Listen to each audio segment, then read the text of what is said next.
Pero may dala akong pagkain. Kasi sabi nila, hindi ka pa daw kumakain.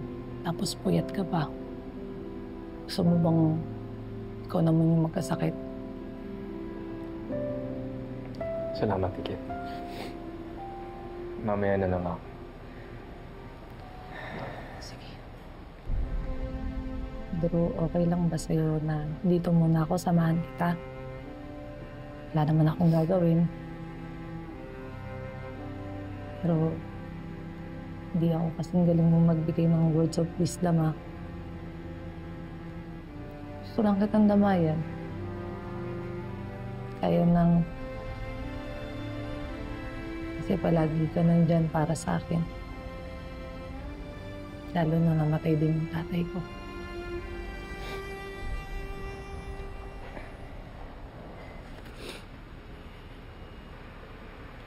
Alam mo, nung buhay pa si Dad, lagi ko siyang iniiwasan. Kasi ayaw ko siyang makasama. Pero ngayon, sobrang sakit. Kasi kung kailan gusto ko siyang makausap, hindi ko na maririnig yung boses niya. After ng libing niya, hindi ko na siya makikita. Kahit kailan.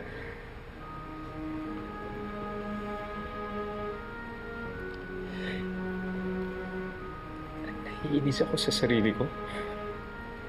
Ang dami kong pagkakataong sinayang. And now I'm thinking of every moment, every chance I missed, every time I could have said something, anything. Kasi akala ko madami pang chance eh. Pero wala. Wala na.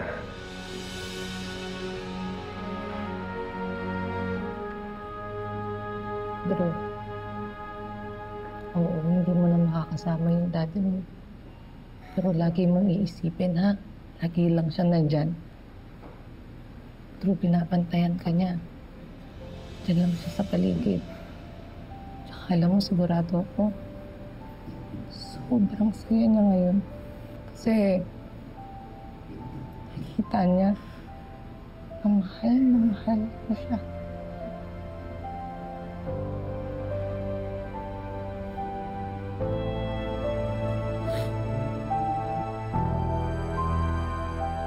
Sir William, pasensya na ho kayo, ha. Alam ko po na may hindi po tayo pagkakaunawaan bago kayo mamatay. Pero gusto ko mong magpasalamat. Kasi kung hindi ho dahil sa inyo, wala ho akong Drew.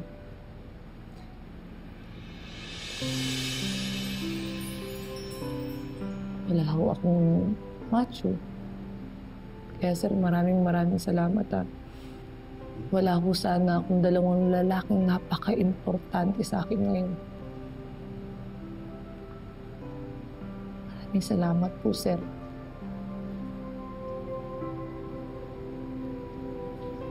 Ako na pong bahala sa mga anak mo. Tsaka po kay Miss May. Hindi ko po sila iiwanan. Para po lampasan po nila yung mga pinagdadaanan nila ngayon. Thanks, kid. That means a lot. Hindi ka pa iiwan.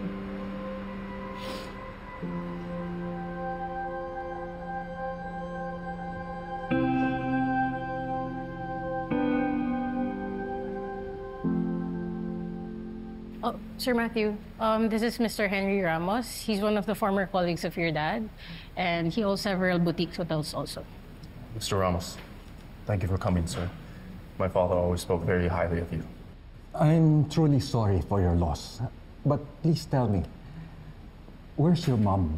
Hindi na kami nagkita mula nang bumalik kami dito. She's still in Paris. Drew and I haven't been able to contact her. I feel terrible that she doesn't know what happened yet. She should be the first one to know. But, sir, no, excuse me.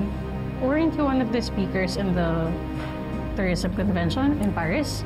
Yes. Nakita po ba kayo dun? I was one of the guest speakers. Pero hindi na tinapos ni May yung event. She left early. Ang sabi niya, There's an emergency, kaya umuwi siya agad ng Pilipinas.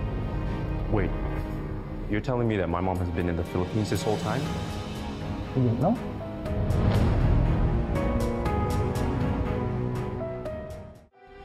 I don't get it, Kuya. Kung nakabalik na ng Pinas si Mom, bakit wala siyang sinasabi? Wala siyang paramdam. And tuwing nagte-text siya, lagi niyang sinasabi nasa Paris pa rin siya. Yeah. I've been thinking the same thing. It doesn't make any sense.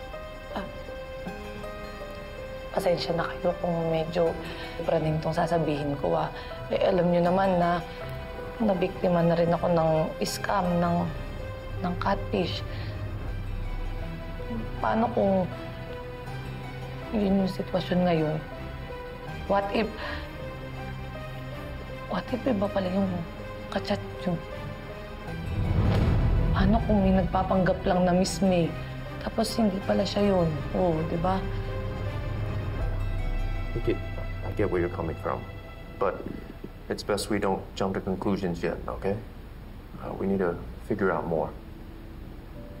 Drew, your friend in immigration, do you think they can help us find out when Mom arrived in the Philippines? Right. If we get more details, we can figure out what steps to take next. Sana talaga mali yung hinala ko. Pero kung tama yung kutob-kutob, kailangan natin kumilos, ha. Huwag na nating antayin na mangyari pa kay Miss May kung ano yung nangyari kay Sir William tsaka sa tatay ko.